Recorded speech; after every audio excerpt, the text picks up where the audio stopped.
Assalamualaikum warahmatullahi wabarakatuh. Perkenalkan, nama saya Abdullah Rashid Lubis, Prodi Hukum Bisnis Syariah, kelas C.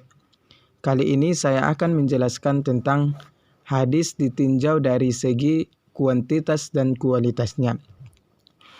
Hadis dalam kitab Usulul Hadis, para ulama menjelaskan atau mendefinisikannya ma udifa ilan Nabi sallallahu alaihi wasallam qaulan wa fi'lan wa istiqraran, yaitu sesuatu yang disandarkan kepada Nabi sallallahu alaihi wasallam tentang perkataan, perbuatan dan pengakuan atau penetapan Nabi sallallahu alaihi wasallam.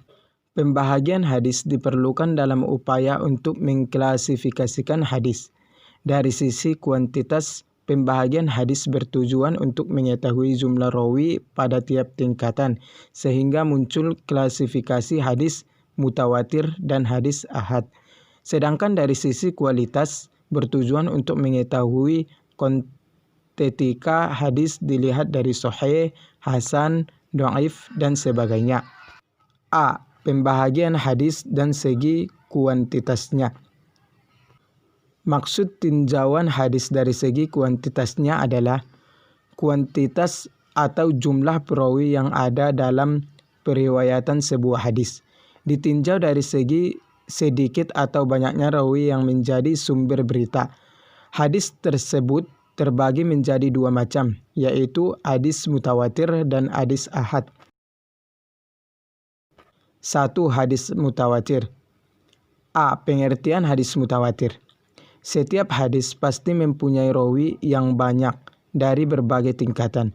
Jika sejumlah sahabat yang menjadi rawi pertama suatu hadis itu banyak sekali, rawi kedua atau yang disebut dengan tabi'in, kemudian rawi ketiga yang disebut dengan tabi'ut tabi'in, dan seterusnya sampai pada rawi yang membukukan dalam keadaan yang sama, seimbang atau bahkan lebih banyak jumlahnya, maka termasuk hadis mutawatir. Di antara salah satu rumusan definisi hadis mutawatir yaitu suatu hadis yang meriwayatkan oleh sejumlah rawi yang menurut kebiasaannya mustahil mereka untuk bersepakat berdusta. Kualitas mereka sama dari sanad pertama sampai terakhir dan tidak ada yang cacat. B. Ciri-ciri hadis mutawatir.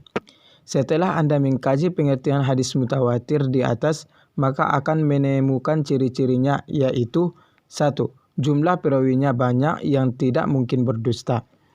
Menurut Abu Thayyib, minimal 4 orang. Mengkiaskan saksi dalam persidangan. Kelompok Asy-Syafi'i berpendapat minimal 5 orang mengkiaskan nabi-nabi ulul azmi.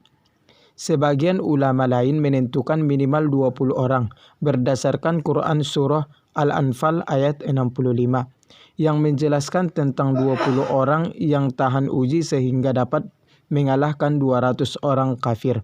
Ada pula yang menentukan minimal riwayat rawinya berjumlah 40 orang berdasarkan Quran Surah Al-Anfal ayat 64, yaitu jumlah orang mukmin ketika itu. 2. Jumlah rawinya seimbang dalam semua tingkatan. Dengan demikian, jika misalnya suatu hadis diriwayatkan oleh 10 sahabat, kemudian diterima oleh 5 orang tabi'in, dan seterusnya hanya diriwayatkan oleh 2 orang tabi'in, maka tidak termasuk hadis mutawatir. Sekian pembahasan saya tentang hadis yang ditinjau dari segi kuantitas dan kualitasnya. Jika ada kesalahan, saya mohon maaf. Wallahu muwaffiq ila aqwamit thoriq. Assalamualaikum warahmatullahi wabarakatuh.